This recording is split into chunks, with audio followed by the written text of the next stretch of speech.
નમસ્કાર મિત્રો, world inbox academy પર આપ સૌનું હાર્દિક સ્વાગત છે. કરંટ અફેર્સની આપણી આ નિયમિત લેક્ચર શ્રેણીમાં આજે આપણે લેક્ચર નંબર 115 ઉપર પહોંચ્યા છીએ. આજે જાન્યુઆરી 2026 સાથે જોડાયેલી 5 અલગ અલગ મહત્વપૂર્ણ બાબતો ઉપર ચર્ચા કરવાની છે. આજનો દોસ્તો સૌથી પહેલો મુદ્દો આપણે ધ્યાને રાખવો છે એ એક અગત્યની કાયદાકીય સંસ્થા જેને આપણે કેન્દ્રીય સતર્કતા આયોગ કહીએ છીએ તેની સાથે જોડાયેલો છે. Central vigilance commission. મિત્રો, આ કેન્દ્ર સરકારે રચેલી એક એવી મહત્વપૂર્ણ સંસ્થા છે કે જે ભારત સરકારના વિવિધ વિભાગો ભ્રષ્ટાચાર મુક્ત થઈને કામ કરે, પારદર્શિતાપૂર્વક કામ કરે, લાંચ રૂશ્વત લીધા વગર કામ કરે, એટલે કે વહીવટ ભ્રષ્ટાચાર મુક્ત અને પારદર્શિતાથી ભરેલો હોય એ પ્રકારની કામગીરીની સતત દેખરેખ રાખતી આ સંસ્થા છે. દોસ્તો, આનાથી કેન્દ્ર સરકારના અધિકારીઓ ફફડતા હોય છે. ભ્રષ્ટાચારી બાબુઓ જે છે એ બધા આનાથી મુશ્કેલીમાં મુકાતા હોય છે. એમને ડર લાગતો હોય છે કે કદાચ અચાનક જ સીવીસી આપણી વિરુદ્ધમાં તપાસ કરી નાખશે, બરાબર. આપણી વિરુદ્ધમાં કામ કરતી અન્ય એજન્સીઓ હોય એને પણ કદાચ મદદરૂપ થઈ શકે, સરકારને આપણી ખિલાફમાં કેટલાક પુરાવા આપી શકે અને આપણા પદ ઉપરથી આપણે હટવું પડે એવી પરિસ્થિતિ પણ સીવીસી રચી શકે. એટલે આ સીવીસી એક અગત્યની સંસ્થા છે, બરાબર છે, અને એ એક મજબૂત સંસ્થા છે, દેખરેખ રાખતી સંસ્થા છે. દોસ્તો, ખાસ તો એનો ટાર્ગેટ હોય છે કરપ્ટ લોકો, બરાબર. હવે આ સંસ્થા અત્યારે શા માટે ચર્ચામાં છે? તો તેનું એક કારણ છે કે ભાઈ સીવીસી નામની આ જે સંસ્થા છે ને દોસ્તો, એમાં એક મુખ્ય કમિશનર હોય અને બીજા બે તેના સભ્ય કમિશનરો હોય છે, એટલે કે બીજા 2 મેમ્બર હોય, એટલે ટોટલ 3 લોકોથી બનેલું આ આખું કમિશન છે. તાજેતરની અંદર એક અગત્યના વરિષ્ઠ અધિકારી પ્રવીણ વશિષ્ઠને તેના કમિશનર તરીકે સામેલ કરવામાં આવેલા છે, એટલે એની નિમણૂક થઈ છે. એટલે સીવીસીમાં આ એક સભ્ય કમિશનરનું પદ ખાલી હતું, એ ભરવામાં આવ્યું છે. એના લીધે આ સંસ્થા ચર્ચામાં છે. મિત્રો, આપણે એ વાતને પણ જાણવી જોઈએ કે આ સીવીસી સંસ્થા છે એ 1964માં સંથાનમ કમિટીની ભલામણના આધારે કેન્દ્ર સરકાર દ્વારા સ્થાપિત થયેલી સંસ્થા છે. મિત્રો, એટલે કે લગભગ 6 દાયકાથી આશરે 60 વર્ષોથી આ સંસ્થા કામ કરી રહી છે. 1964માં તેની રચના થઈ અને ત્યારબાદ જ્યારે એની રચના થઈ ત્યારે તો એક વહીવટી સંસ્થા તરીકે કામ કરતી હતી, પણ એના ઘણા વર્ષો બાદ વર્ષ 2003માં ભારત સરકારે સીવીસી એક્ટ લાગુ કર્યો હતો. સીવીસી એક્ટ દ્વારા આ સંસ્થા કાયદાકીય એટલે કે વૈધાનિક એટલે કે સ્ટેચ્યુટરી બોડીનો દરજ્જો ધરાવતી સંસ્થા થઈ ગઈ છે. તો આટલા ફેક્ટ્સ આપણે પહેલા ખાસ ધ્યાને રાખી લેવા પડે. પ્રવીણ વશિષ્ઠ, આનામાં આપણે ભૂલવાનું નથી. તાજેતરમાં પ્રવીણ વશિષ્ઠની કમિશનર તરીકે કઈ સંસ્થામાં નિમણૂક કરવામાં આવી છે? Central vigilance commission. મેં તમને એના કાર્યો અને ઉદ્દેશો જણાવ્યા છે. ભ્રષ્ટાચારને હટાવવો, ભ્રષ્ટાચાર ઉપર કામગીરી કડક રીતે કરવી, પારદર્શિતા લાવવી. ક્યારે રચના થઈ છે મિત્રો? 1964ના વર્ષમાં, કે સંથાનમ કમિટીની ભલામણના આધારે કેન્દ્ર સરકારે આ સંસ્થાને સ્થાપના કરી હતી.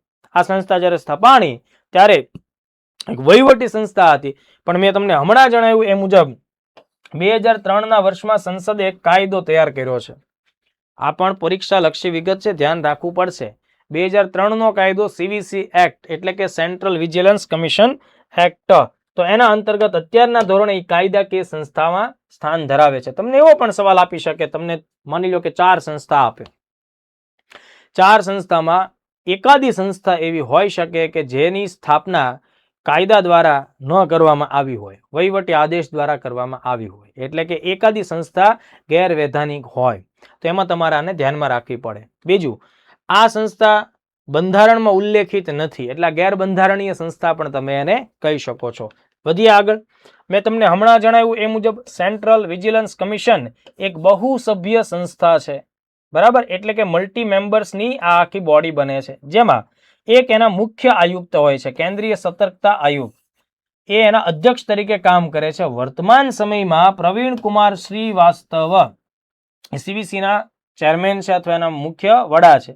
વધુમાં જે બીજા 2 સતર્કતા આયુક્ત એટલે કે સભ્યો હોય છે, એમાં એક હતા AS રાજીવ, બરાબર. અને અત્યારે જેના લીધે આ મુદ્દો આપણે ભણી રહ્યા છીએ એ છે પ્રવીણ વશિષ્ઠ.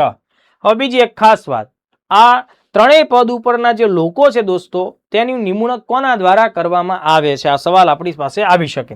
ભારતના રાષ્ટ્રપતિ દ્વારા તેમની નિમણૂક કરવામાં આવે, પણ એમની નિમણૂક એક સમિતિની ભલામણના આધારે થાય. હવે એ સમિતિ એટલે કોણ? તો કે ભાઈ એક સમિતિમાં 3 સભ્યો હોય.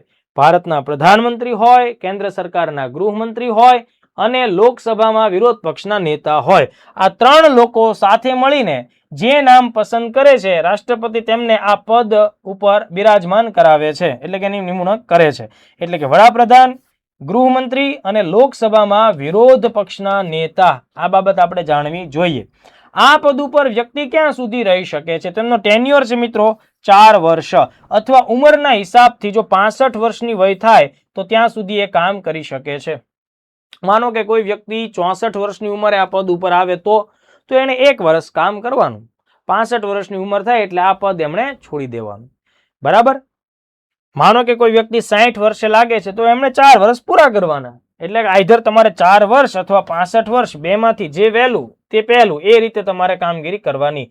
બીજી એક ખાસ વાત કે આવા પદ ઉપર રહ્યા બાદ તમે કેન્દ્ર સરકારમાં કે રાજ્ય સરકારમાં અન્ય કોઈ પ્રકારનો હોદ્દો ધારણ કરી શકતા નથી. એટલે આ વિગત આપણે લોકોએ ખાસ ધ્યાન રાખવી પડે એમ છે.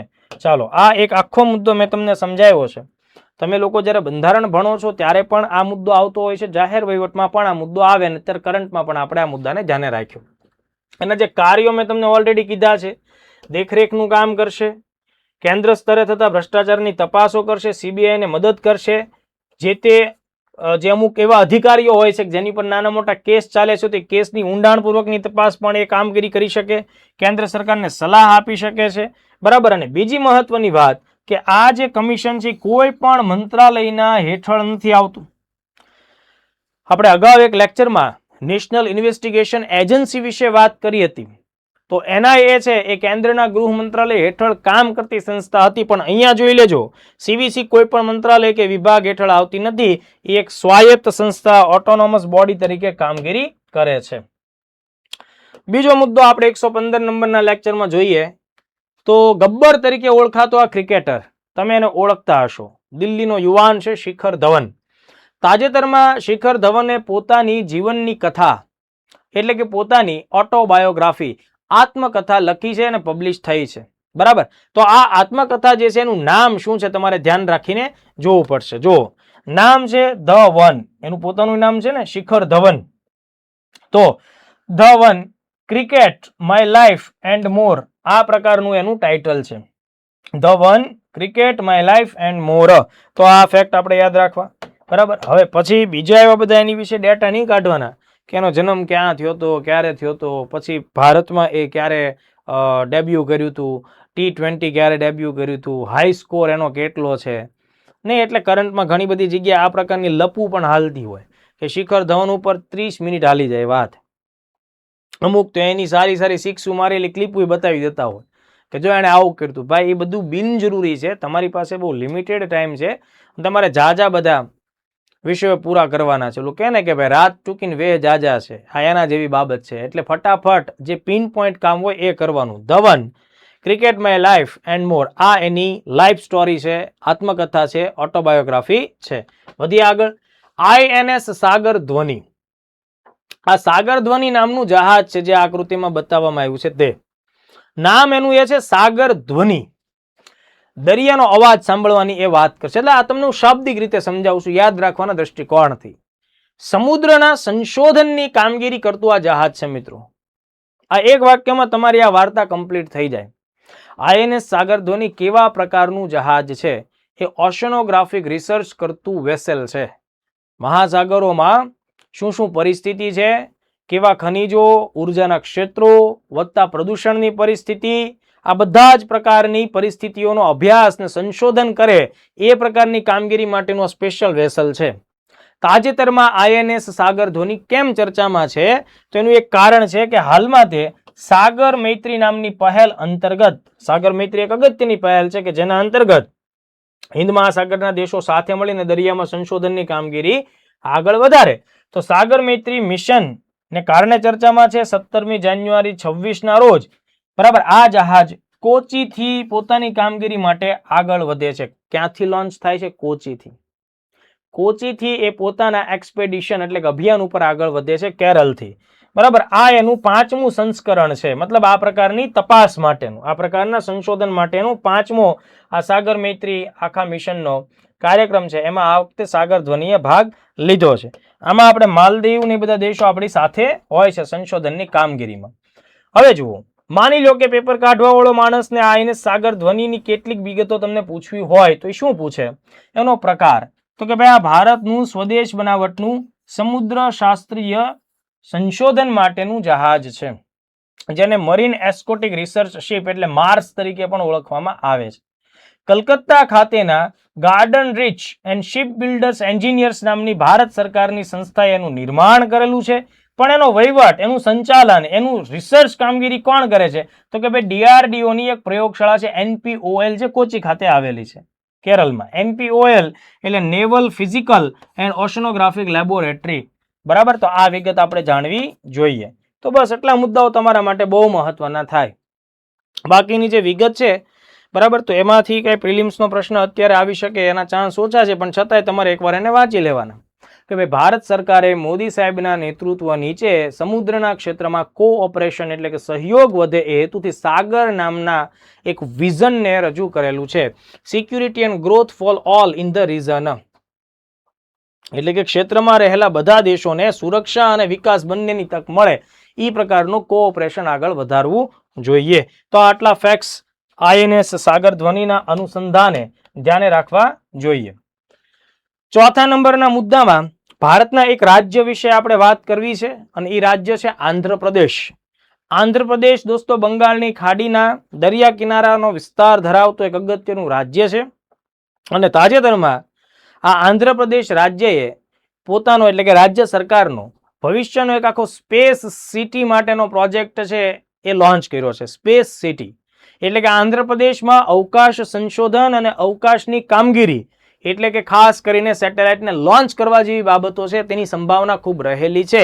એટલે Andhra Pradesh space city project launch કરનારું રાજ્ય બન્યું છે.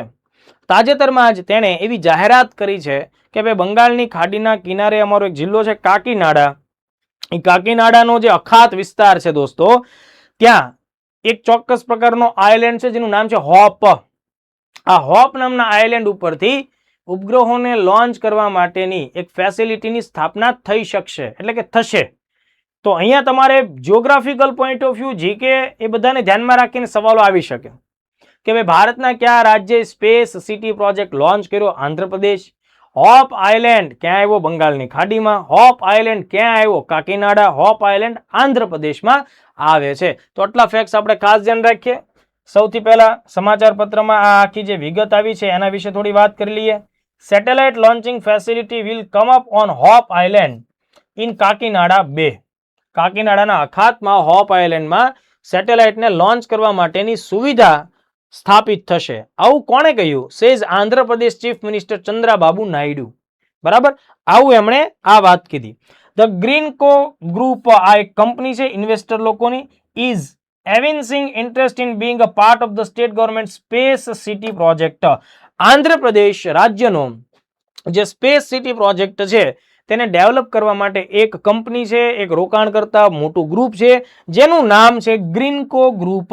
જેમ આપણા ગુજરાતમાં કેમ અદાણી ગ્રુપ છે દોસ્તો, એવી રીતે આ ગ્રીનકો ગ્રુપ છે તેમણે પૂરેપૂરો રસ દાખવ્યો છે. Which includes development of satellite launching facility. એટલે આ જે સંસ્થા છે ગ્રીનકો, એ પોતે ત્યાં સેટેલાઇટને લોન્ચ કરવા માટેની ફેસિલિટીને પણ ડેવલપ કરવા માટે બહુ મોટું રોકાણ કરી આપશે.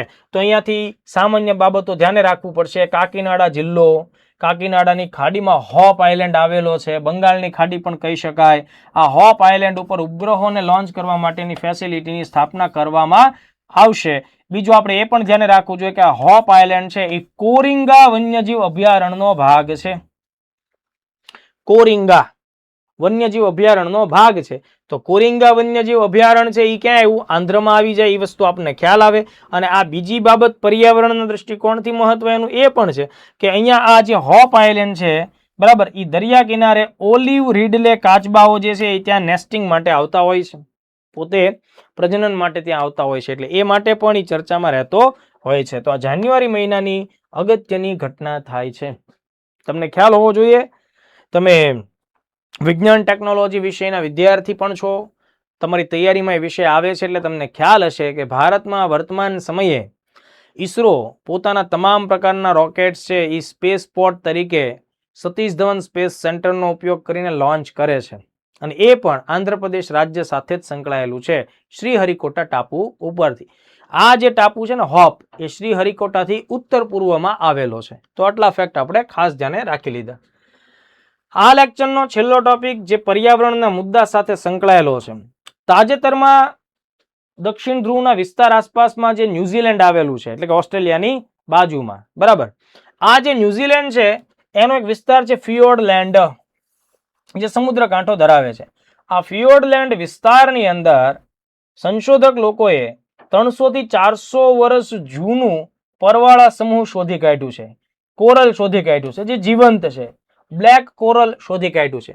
બ્લેક કોરલ અત્યાર સુધીમાં જેટલા મળ્યા છે કાળા રંગના, એમાં આ અત્યાર સુધીનું સૌથી વિશાળ કહેવાય, બરાબર. સૌથી વિશાળ કહેવાય, બરાબર. તો એનું કદ આશરે 13 ફૂટ એટલે કે 4 મીટરની ઊંચાઈ, 15 ફૂટની પહોળાઈ ધરાવે છે. એટલે વિશ્વનું અત્યાર સુધીનું સૌથી મોટું બ્લેક કોરલ શોધી કાઢવામાં આવ્યું. મિત્રો, અગાઉના મેં ઘણા બધા લેક્ચર્સમાં કોરલની આખી વિગતો સમજાવેલી છે, બરાબર. કે કેવી રીતે કોરલ બને છે, જેને આપણે પરવાળા પણ કહીએ છીએ, એનું શું કારણ હોય છે, એ સહ અસ્તિત્વ કેવી રીતે કરે છે, બરાબર. તે બધા મુદ્દાઓ મેં ભૂતકાળમાં ઘણીવાર ભણાવેલા છે. તો આ કાળું કોરલ, બ્લેક કોરલ જે મળ્યું છે ન્યુઝીલેન્ડમાં મળેલું છે, ફિયોર્ડલેન્ડ વિસ્તારમાં. કદાચ તમને એક્ઝામમાં ફિયોર્ડલેન્ડ સુધીનો મુદ્દો જાય પણ નહીં, માત્ર દેશનું નામ પૂછી અને લોકો રાજીપો રાખતા હોય છે, બરાબર. તો ન્યુઝીલેન્ડ ધ્યાને રાખવું. બીજી એક વાત કે આ બ્લેક કોરલ વિશ્વનું અત્યાર સુધીનું સૌથી મોટું છે, એ તો એક બાબત છે જ, પણ સૌથી મહત્વની વાત છે કે ભાઈ આ 300 થી 400 વર્ષ જૂનું છે. એટલે ઉંમરની દ્રષ્ટિએ પણ સૌથી પ્રાચીન કોરલ તમે કહી શકો, જે જીવતી અવસ્થામાં મળ્યું હોય, બરાબર. તો આટલા ફેક્ટ તમારે લોકોએ ખાસ ધ્યાને રાખવા જોઈએ. તો આઈ થિંક આજના આપણા લેક્ચરમાં જે 5 ટોપિક ઉપર આપણે વાત કરી એ ઓપ્સો તમને લોકોને સમજમાં આવી હશે. લેક્ચર્સને નિયમિત રીતે જોતા રહેજો. લેક્ચર્સ વિશે તમારા અભિપ્રાયો ચોક્કસપણે રજૂ કરતા રહેજો. તમારા મિત્રો સાથે આ લેક્ચર્સને શેર કરજો. મળીએ. જય હિન્દ, જય ભારત.